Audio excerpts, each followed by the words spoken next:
오늘도 바삐 흘러간 하루였습니다. 새벽 1시. 인적이 끊긴 밤거리에는 치열했던 시간의 발자취 마냥 온갖 쓰레기들이 나뒹굽니다. 그 길 위에서 누군가는 하루 일과를 시작하는데요. 12시 정도에 이게 끝나버렸거든요. 그러니까 끝났으니까 12시에 끝나서 내가 이렇게 들어가시고 이제 내가 이제 정리를 시작합니다.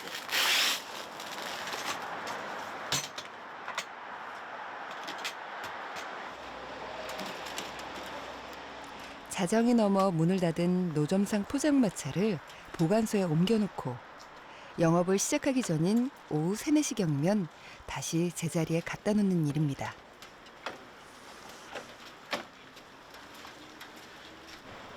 IMF 때 일자리를 잃고 노숙 생활을 하던 김상철 씨가 처음 이 일을 시작한 게 벌써 19년 전.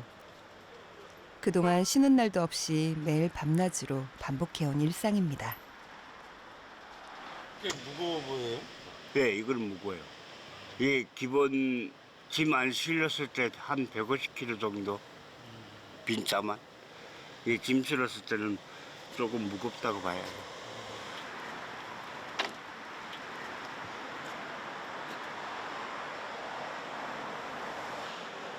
버거운 무게만큼이나 고단했던 나날.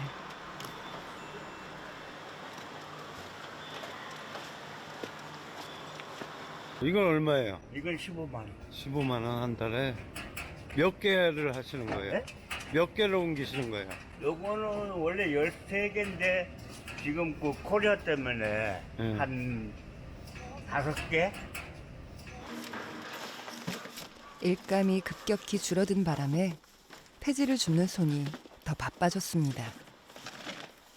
모은 만큼 돈이 된다는 걸 알기 때문에 발에 차이는 쓰레기 하나 허투루 보지 않습니다. 남들은 다 자는 시간이라 경쟁자도 없고 덕분에 포장마차로 번 돈은 고스란히 저축할 수 있었는데요. 지금은 부모님 용돈을 챙겨드릴 여유도 생겼습니다. 포장마차를 보관소에 옮기고 나서 다시 꺼내러 올 때까지 12시간이 넘게 남았습니다.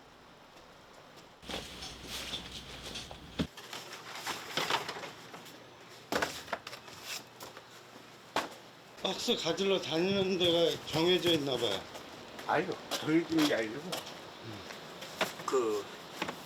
하도 이제 오래 하다 보니까 어디쯤에 가면 박스가 있고 그걸 아니까. 강산이 2번 바뀌는 동안 컵라면으로 끼니를 떼어가며 터득한 노하우지만 온종일 발품을 팔아도 10,000원짜리 한 장 손에 쥐기 힘든 요즘입니다.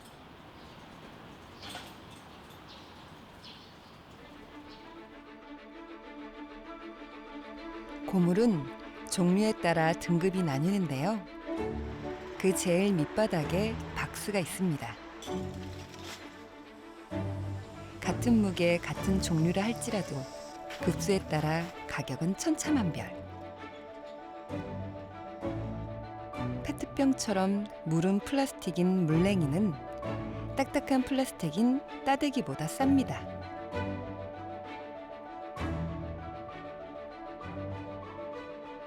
자석에 붙느냐 안 붙느냐에 따라 가격 차가 10배 이상 나기도 하고요.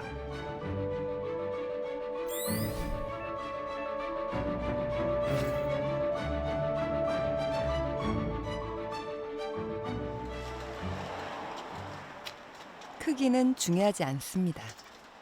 이 속에 든 것이 무엇이냐가 그날의 수입을 좌우합니다.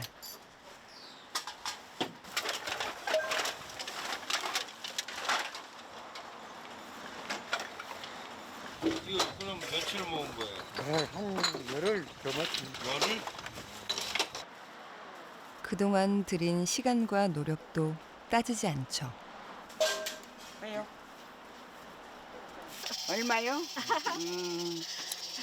거기 한 보따리 1,600원. 많이 받았죠? 아요. 이건 아야?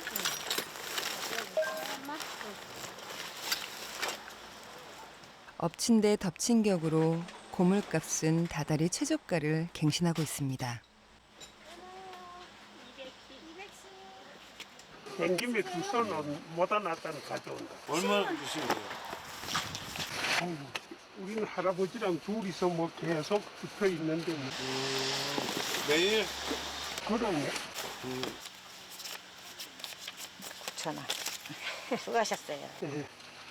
오늘은 어제보다 많은 것 같은데도 뭐 파지니까 돈도 안 나가네. 매일 보는 얼굴이라 야박하게 굴 수 없어 고물상 주인은 100원을 더 얹어줬습니다. 10원이라도 더 쳐주는 고물상을 찾아 먼 길도 마다하지 않는 어르신들입니다. 오늘도 이거 9,000원도 많이 한 거래요. 지금 옆에서 이사 가는 집에서 고철 같은 거 갖다 줬으니 그러지, 안 그러면 뭐 돈 나올 것도 없지.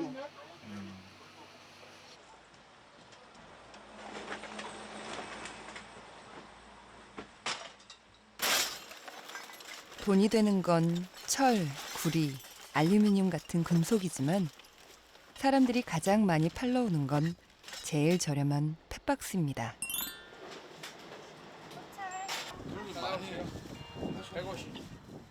같은 폐지로 분류되지만 책이나 신문지, A4 용지는 박스보다 2배 더 비쌉니다.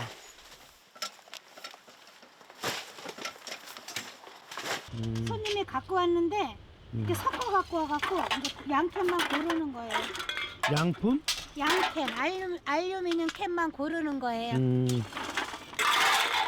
요거는 일반 깡통, 그러니까 같이 섞어 갖고 오셔갖고 잘 이건 몰라갖고. 알루미늄이 아니에요? 요거는 그냥 저기 철캔, 철캔. 철캔이고 요거는 이제 알루미늄 캔. 요런 거는. 겉으로 보기엔 거기서 거기지만 알루미늄 캔이 10배 더 비싼데요.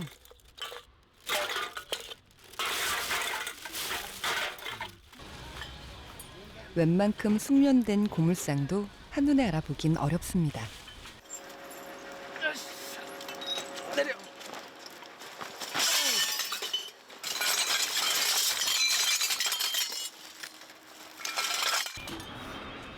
처음 이 일을 시작하는 사람들은 비싼 고물을 헐값에 넘기는 실수를 범하기도 하죠. 등급에 따라 가격 차이가 큰 만큼 제대로 볼 줄 아는 안목이 꼭 필요한 일. 하지만 고물의 등급은 생각보다 세세하고 복잡합니다. 경력 17년의 고물상도 종종 헷갈리는 경우가 있는데요. 이것이 스테인리스인지 고철인지 겉모양만 봐서는 알 수가 없습니다. 후관에니까 이제 나오니까. 자석에 붙지 않아 스테인리스로 오해하기 십상이지만 약품 처리를 하면 본색이 드러납니다. 저기가 이 자석에는 이게 안 달라붙어 이게. 근데 이제 약품 처리하면 이렇게 변해. 이렇게 빨갛게 된다. 예. 자석에는 안 달라붙어요. 옛날에는 안 달라붙으면 다 쓰대냐. 근데 지금은 이런 게 많아갖고 1차적으로는 자석질하고 그다음에 약품 처리하고. 이거는 그냥 고철로 들어가는 거네요? 고철, 일반 고철. 몰랐을 때는 값싼 고철을 비싼 스테인리스인 줄 알고 샀다가 크게 손해본 일도 있었습니다. 고물도 역시 겉모양보다는 속내가 중요합니다.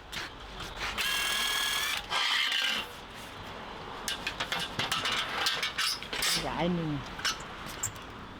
나사를 또 빼야 돼? 이제 깨끗이 하면은 좀 더 받으니까 분리해서 하는 거. 인건비 따먹기지.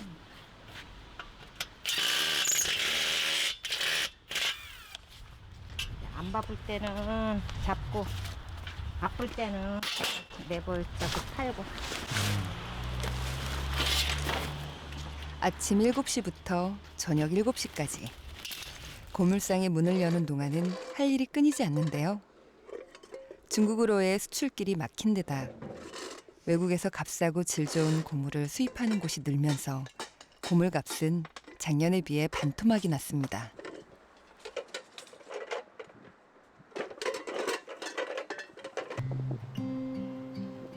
고물을 팔아 하루하루를 버티는 이들에게는 그 어느 때보다 혹독한 계절. 가난한 어르신들의 주요 수입원인 펫박스 가격은 당장 생계가 걸린 문제이기도 합니다. 그냥 주세요, 그냥.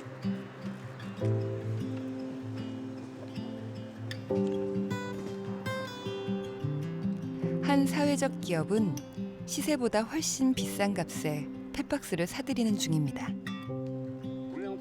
폐지를 수집하는 노인들을 돕기 위해 시작한 일.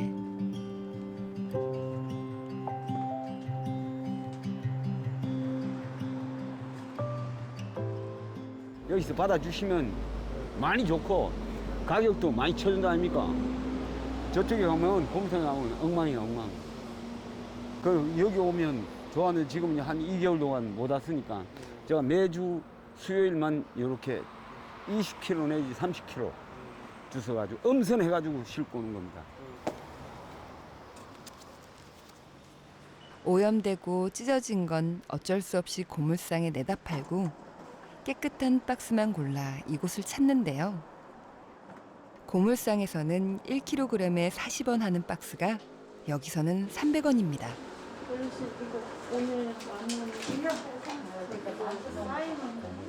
시세대로라면 1,300원이 조금 넘었을 겁니다. 제가 고맙지. 이렇게 대접을 많이 해주시면 잘 번창해야 되는데 어떻게 하냐?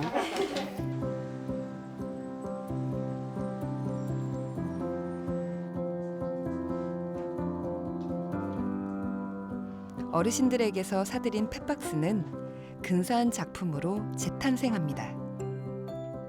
똑같은 크기로 재단을 한 펫박스를 겹겹이 쌓고 그 위에 천을 더 씌우면 캔버스가 만들어지는데요. 대가를 받지 않고 재능 기부를 약속한 300여 명의 작가들이 캔버스 위에 글씨를 쓰고 그림을 그려 버려진 박스를 예술 작품으로 승화시킵니다.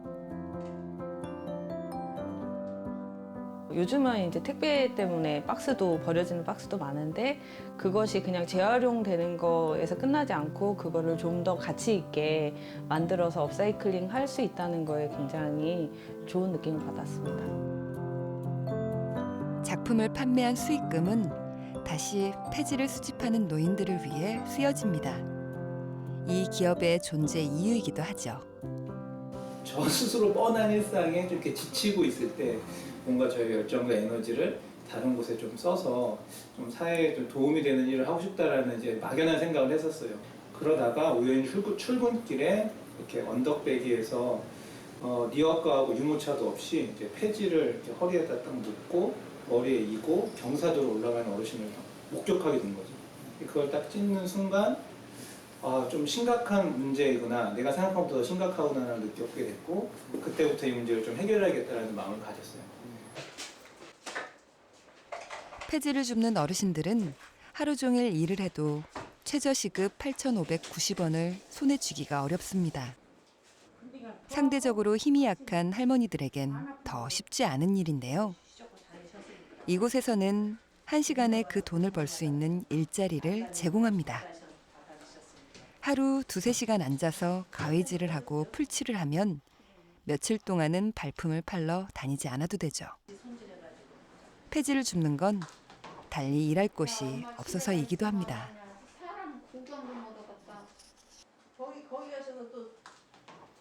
일단은 우리가 일상에서 보는 폐주민 어르신들을 보면 첫 번째 드는 생각이 좀 힘들어 보인다, 안쓰럽다, 연민, 이제 이런 어떤 동정의 시간으로 이제 보는 경우들이 많거든요. 근데 이제 더 깊숙하게 이성적으로 관찰해 보면 어르신들이 폐지를 수집하는 그 과정은 어떻게 보면 우리나라의 어떤 사회적이고 경제적이고 환경적인 어떤 효과를 내고 있다는 거예요. 이를테면 우리나라 일단 자원순환 과정에서 어르신들이 차지하고 있는 비율을 한 20% 정도 보거든요. 그럼 그분들이 20% 정도의 자원순환의 담당 역할을 하지 않는다고 가정하면 우리는 한 2천억 원 정도의 비용을 들여가지고 그 자원순환을 해결해줘야 돼요. 더욱이 이분들이 평균적으로 1년에 9톤 정도의 폐지를 수집하고 운반하시는데 그걸 나무로 환산하면 30년생 소나무가 80그루에 해당돼요. 그러니까 이분들이 하는 활동은 엄격히 보면 어떤 환경을 보호하는 그런 자원순환 활동의 기초 단계라고 볼 수 있죠.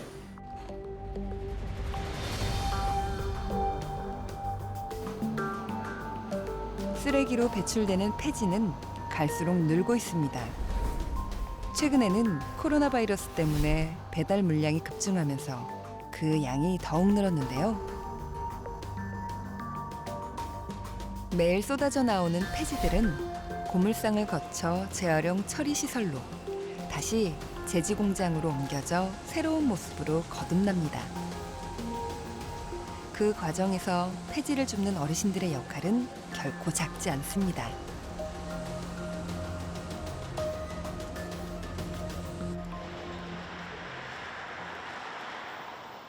폐지를 재활용하는 데 드는 비용을 줄이고 환경오염을 막는 데도 일조를 하고 있죠.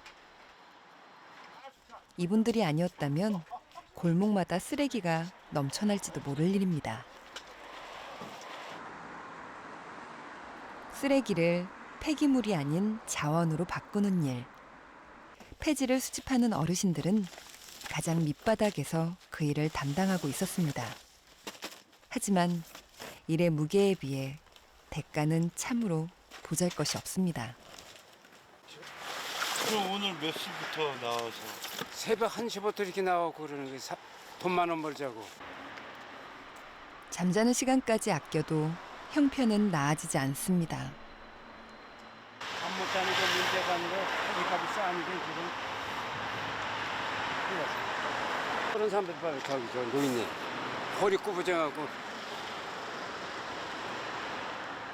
한 발 한 발 내딛는 걸음이 유난히 버거워 보입니다. 빈 손수레 무게만 해도 60kg에 육박하는데 할아버지는 몸무게의 2배가 넘는 짐을 끌고 매일 이 길을 오갑니다.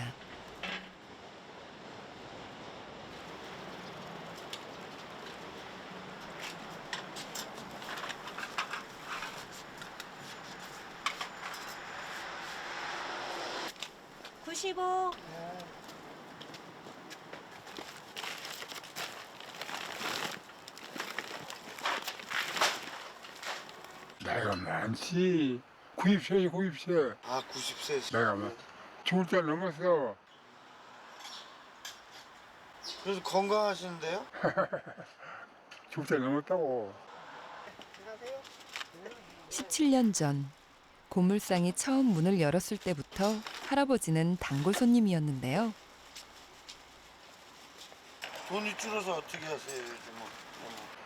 아, 그대로 사는 거죠 뭐.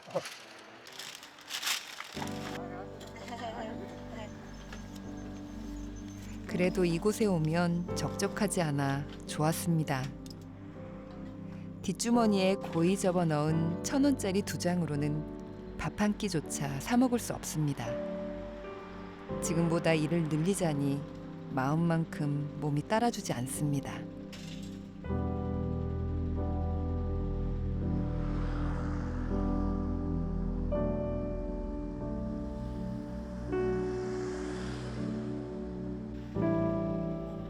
주변에서 도와주는 사람이 없었다면 하루 2,000원 버는 것도 녹록지 않았을 겁니다.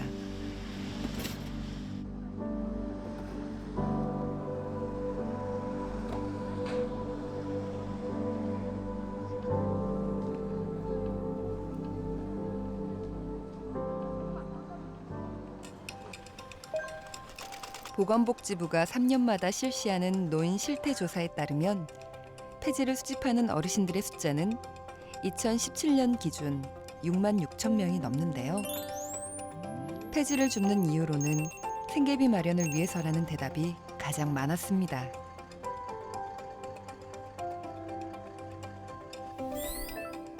제일 큰 비중을 차지하는 연령대는 76세 이상. 갈수록 고령화되는 추세입니다.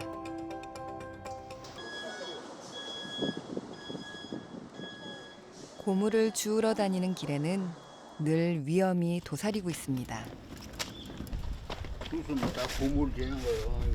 이거 동네 다 버린 거 아니에요. 버린 물건인 줄 알고 가져갔다가 절도죄로 벌금 20만 원을 낸 일도 있었습니다. 사과 되죠? 이거. 잠시만요. 선생님, 요 앞에 문석을 다 갖고 가세요. 네, 갖고 가셔도 돼요. 네, 감사합니다. 예, 잠깐만 이렇게요. 예, 이런 거는 이거 갖고 가면 되잖아. 그 연장 이런 거는 쓰는 거 같은데 이거 다 갖고 다 갖고요? 예, 감사합니다. 가져가도 되는 건지 아닌지 묻고 또 물어야 안심이 됩니다. 벌금 한 번이면 몇 달 동안 애써 일한 게 허사가 됩니다. 주인한테 아저씨 이거 갖고 와도 돼요 안 돼요? 항상 물어보고 갖고 와야지. 말없이 갖고 와다 걸렸다면 이거요. 그래서 항상 물어보고 가는데 불안해요. 그래서 그뿐만이 아닙니다. 새벽 시간 달리던 승용차가 앞서가던 손수레를 칩니다. 사고를 당한 사람은 손수레를 끌며 고무를 줍던 60대 B씨. 600m 떨어진 자신의 집에서 숨진 채 발견됐습니다. 어두운 새벽이나 저녁 무렵에는 교통사고의 위험이 훨씬 더 커집니다. 좁고 복잡한 길에서는 여기저기 부딪혀 다치는 경우도 생기죠.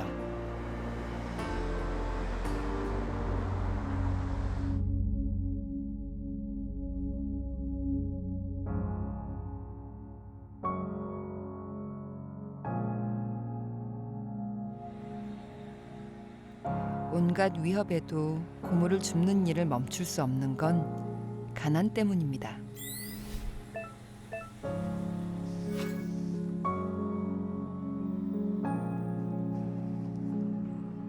해가 뜨려면 아직 한참이나 남았습니다. 고물은 먼저 줍는 사람이 임자인데요. 날이 밝으면 고물을 차지하려는 경쟁도 세집니다. 유모차에 폐지를 가득 싣고 더딘 걸음을 옮기는 할머니는 노숙인입니다. 그럼 이거 주면 얼마 나와요? 얼마 안 나와요. 하루 밥 한 끼 먹을 것도 안 나오는데 이제 여러 하루 한 번밖에 안 주세요. 저녁이만. 인적이 뜸한 시간에만 일을 하는 건 다 이유가 있어서입니다. 근데 이렇게 새벽 일찍 나오셨어요? 낮에는 죽는 양반들, 오래된 양반들 가지고 다녀요. 교통사고로 다리를 다쳤다는 할머니는 남들만큼 빨리 움직일 수 없습니다. 폐지를 줍는 여성 노인들은 성추행이나 폭력에 노출될 위험도 동시에 안고 있죠. 그럼 여기서 매일 주무시는 거예요?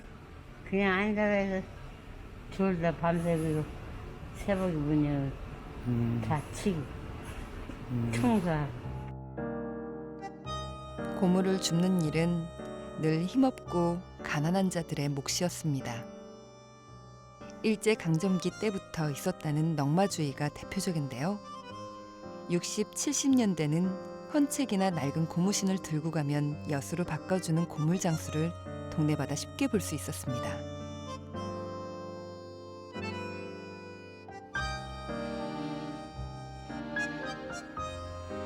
한동안 사라지는가 싶었던 이들은 1997년 IMF가 터지고 수많은 사람들이 거리로 내몰렸을 때 다시 급증했다고 합니다.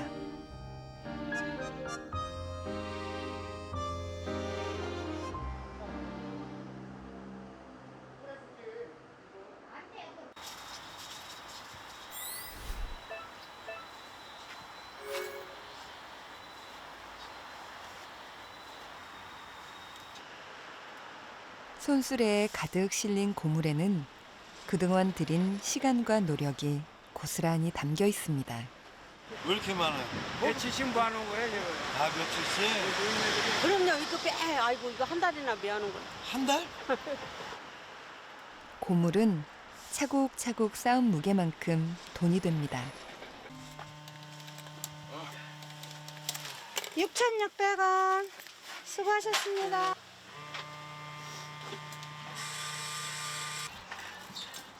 고물상을 찾는 사람들 대다수는 손수레를 끌고 옵니다. 잘 쌓아서 단단히 묶어놓기만 하면 꽤 많이 실을 수가 있죠. 어떤 데 2,000원, 3,000원.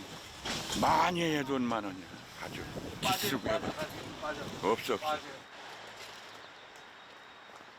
손수레를 끌기가 힘이 붙이는 할머니들은 주로 카트를 이용합니다. 여기에 한가득 채워도 빈수레보다 가벼워 부담이 덜한데요. 크기가 작은 만큼 실을 수 있는 고물의 양도 적어 벌 수 있는 돈은 그만큼 줄어듭니다. 39? 40kg? 고물을 실어 나르는 이동 수단도 등급이 나뉘는 셈입니다. 수고하셨습니다. 감사합니다.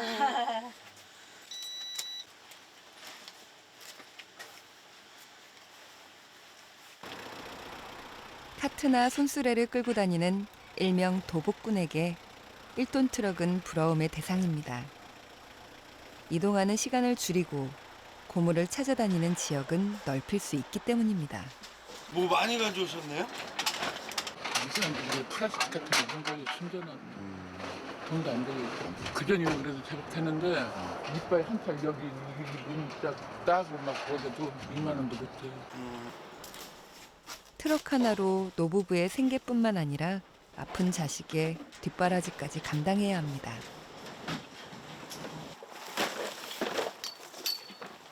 이거는 어디서 가져오신 거예요? 동네에서? 아니면 멀리 가신 뭐 거예요? 여기저기 안 다니는 데 없어요. 공장에도 코로나로 인한 불황이 계속되면서 공장이나 건설 현장에서도 더 이상 건질 게 없습니다. 얼마 안 되네. 네, 오늘 얼마 안 되네요. 세상에 한차 바빠서 올려달라고 막 으쌰으쌰 좀 해요. 나 못 살겠어. 어떻게 24,000원. 24,000원. 수고하셨어요.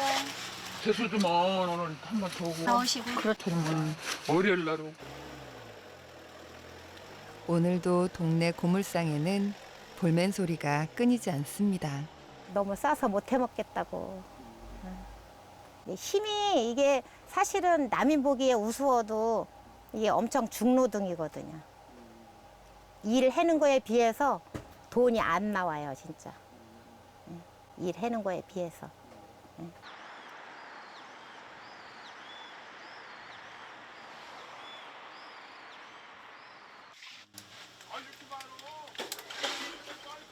고물상은 무거운 짐을 지고 온종일 거리를 떠도는 이들에게 짧은 휴식을 제공합니다.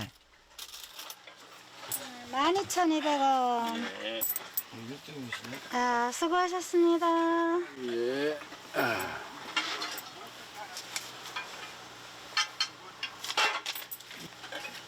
오늘 버신 거는 뭐 하실 거예요? 저축해야죠. 저축. 저축. 항상 저축 잘하셔요. 아. 항상 저축하셔요. 저축하면서 살아야죠. 뭐 돈 쓸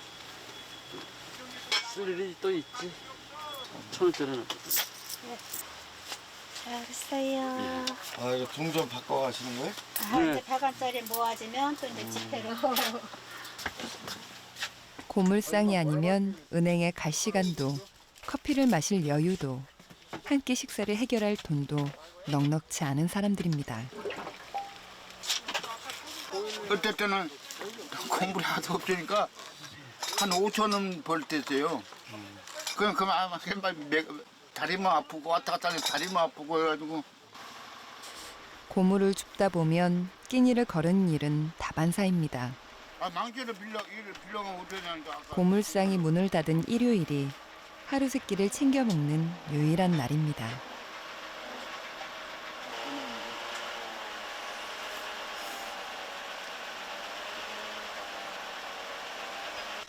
고물하시는 분들이 대체적으로 하시는 게 힘드시니까 이 돈을 1,000원을 벌건 2,000원을 벌건 못 쓰시는 거예요. 아까워서 못 쓰시겠대요. 정말로. 그거를 쓰실 때도 있는데 아까워서 쓸 수가 없다르시더라고요. 100원 하나 얼마나 진짜 그거 소중하게 생각하시는지 몰라요. 전국에 있는 고물들이 모여드는 곳. 한때 나이 지긋한 분들의 공간으로 치부됐던 황학동과 동묘 풍물시장은 요즘 젊은이들에게 더 유명한 장소가 됐습니다. 세월의 때가 묻은 추억의 골동품부터 헌옷까지 누군가에게는 쓸모를 다한 고물이 누군가에게는 꼭 필요한 선물이 되는 곳이죠.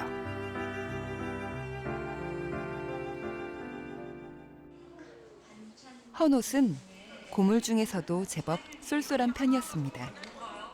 일찌감치 그 가치를 알아챈 사람들은 꽤 큰 돈을 벌기도 했죠. 일 부도 나고 할 일이 없더라고요. 그래서 가만히 생각하니까 1톤차 하나 가지고 무조건 제가 밤마다 파지를 주워 다녔어요. 그걸 하다 보니까 그건 너무 거칠더라고요. 여자가 일하기가. 그래서 옷을 했어요. 제가 또 옷을 좋아하고. 남편 사업이 부도난 후 빚을 내 시작한 일. 오래 지나지 않아 빚도 갚고 아이들 공부까지 시킬 정도로 장사가 잘 됐습니다. 아프리카, 뭐 가나, 나이지리아 그쪽하고 아시아 쪽하고 베트남 쪽도 가고요. 요즘도 많이 와요? 요즘은 좀 많이 줄었어요. 예전에는 하루에 한 2팀 이상 왔었는데 요즘 아시아 쪽하고 아프리카 쪽이 지금 경기가 너무 안 좋아서 지금 많이 좀 줄고 있어요. 헌옷은 대부분 제3세계로 수출하는데 코로나 때문에 그 길이 막히면서 매출이 절반 이상 줄었습니다. 요즘은 아침에 눈 뜨기가 무서워요. 막 가슴이 두근두근 하는 거야. 눈 뜨기도 무섭고 또 오늘 어떻게 또 하루 버틸까. 그래도 진짜 막 IMF 때는 그래도 우리나라만 그랬잖아요. 대한민국만. 그러면 지금은 전 세계적이잖아요. 그러니까 더 무서운 거야. 헌옷을 취급하는 중고 의류 매장은 돌고 도는 복고바람을 타고 얼마 전까지 호황을 누렸습니다. 특히 유행에 민감하고 가성비를 따지는 젊은 층에게 인기가 많았는데요.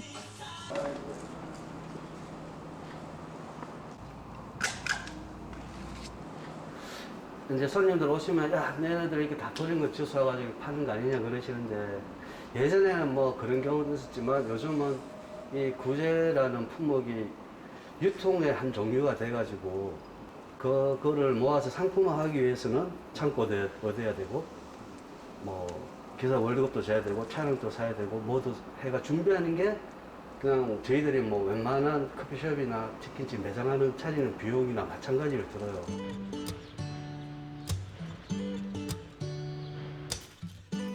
(30대) 초반 이른 나이에 직장을 그만두고 치킨집을 열었던 최석원 씨는 혹독한 자영업의 세계를 경험했습니다. 가게가 망하면서 미천은 떨어지고 없는 돈에 두 번째 창업한 게 바로 고물상. 누구나 쉽게 할 수 있어요. 하지만 누구나 쉽게 덤빌 수는 있는데 누구나 쉽게 망할 수가 있어요. 왜냐하면 물건에 대해서 알아야 되니까. 고철이 됐든 비철이 됐든 워낙 종류들이 많아요. 저는 지금도 공부를 하고 있어요. 이게 끝이 없어요. 이 고물은 끝이 없는 것 같아요. 배우는 거예요. 알아야지 그만큼 돈이 되는 거예요. 제가 그만큼 돈을 버는 겁니다. 예.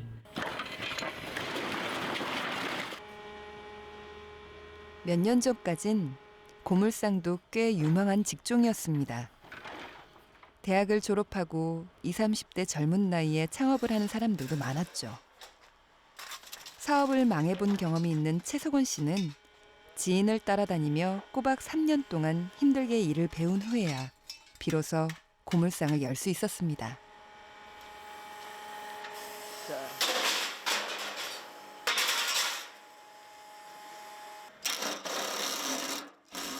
개업하고도 또 3년이 흘렀지만 아직까지는 모르는 게 더 많습니다.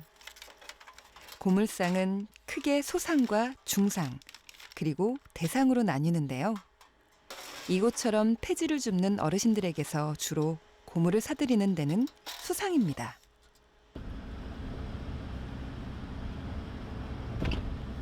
저희 같은 소상들이야 선택의 폭이 많아져서 단가 많이 주는 데로만 자꾸 가게 되니까 그 단가 경쟁이 일어나는 거죠. 저 집에 갔는데 뭐 10원을 더 준다. 그렇게 되면 그쪽으로 몰리는 거고. 아 그러면 우리도 10원을 안 올릴 수가 없잖아요. 저쪽에 다 손님을 뺏기니까. 그러면 또 10원을 올리고. 그럼 또 이쪽에서 10원, 또 같은 10원 있으면 5원 더 줄게. 또 우리한테 가지고 와. 이렇게 자꾸 경쟁이 되죠. 그네들.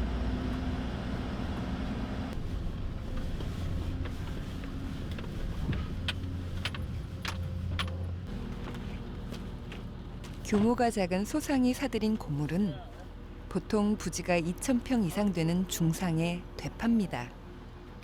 중상은 다시 제철소와 제지소로 고물을 넘기는 대상에 납품을 하고요.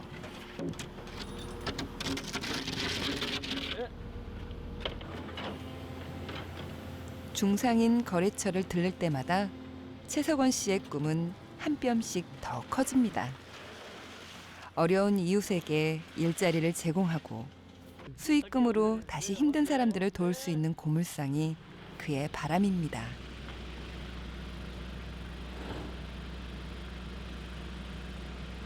지금 고물상 지금은 작지만 저기처럼 중상처럼 크게 해서 예, 저도 포크레인을 아까 보셨던 그 큰 포크레인도 직접 운전하면서 예, 물건도 받으며 들어오는 물건도 받고 내려도 보고 싶고 예, 제 꿈입니다. 저렇게 저 같은 소상들의 꿈이지 않을까요? 저렇게 크게 한번 해보는 게 꿈이지 않을까요? 네. 꿈을 이루려면 고물이 제값을 받을 수 있어야 합니다. 가격을 결정하는 것은 대상이 최종적으로 고물을 넘기는 제철소나 제주소에 달려 있습니다. 고물값이 높으면 외국에서 수입하는 게 더 싸고 고물값이 낮으면 여기에 기대어 사는 사람들이 위협을 받죠. 작은 고물상은 점점 더 설 자리가 없습니다. 처음 이 일을 시작할 때는 주변의 시선이 두려웠을 뿐 경제적인 어려움은 덜했는데요. 막 창피하기도 하고 막 자존심이 막 상하고 그래서 많이 울었어요 진짜. 그 사람들 안 볼 때 막 창피해갖고. 인건비를 아끼려 가족들까지 동원했지만 나아질 기미가 보이지 않았습니다. 하지만 그럼에도 불구하고 문을 닫을 수 없는 이유. 물건 갖고 오시는 분이 그 얘기를 한번 해줬어요. 우리 보고 되게 좋은 일을 하는 거라고. 그래서 뭐가 좋은 일이냐니까 매 수십 집의 가정을 우리가 지켜주고 있다고. 내가 아무렇지도 않게 생각하지만 그 몇 수십 집을 갖다가 내가 다 먹여 살리고 있다고 그 할아버지가 그렇게 얘기를 해주시더라고. 그래서 고물상이 문을 닫으면 하루 벌어 하루 먹고 사는 이들은 갈 곳이 없어집니다. 하루에도 몇 번씩 오고 가는 길. 동네의 작은 고물상은 이들의 생계까지도 함께 짊어지고 있습니다.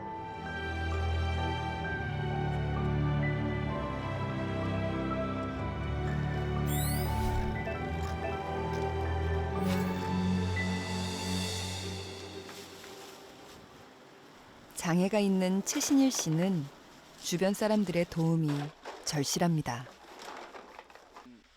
파지도 않는데 좋아 파지도 않는데 돈이 안 들고 생각하면 바지 와기 안 사입고 밥 안 사먹고 고기 안 사먹고 짜장면 안 사먹고 따뜻 뭐 알죠? 내가 뭐 내가 전문적으로 한 것도 아니고. 하루에 얼마 벌어요 보통? 하루에 몰라 나 그냥 돈만 주면 또 들어와 나 뭐 그때 물어보지도 않아요 돈만 힘들게 다니지 말라고 고물이 많은 장소를 전화로 알려주고 이를 거들어주는 사람도 많습니다.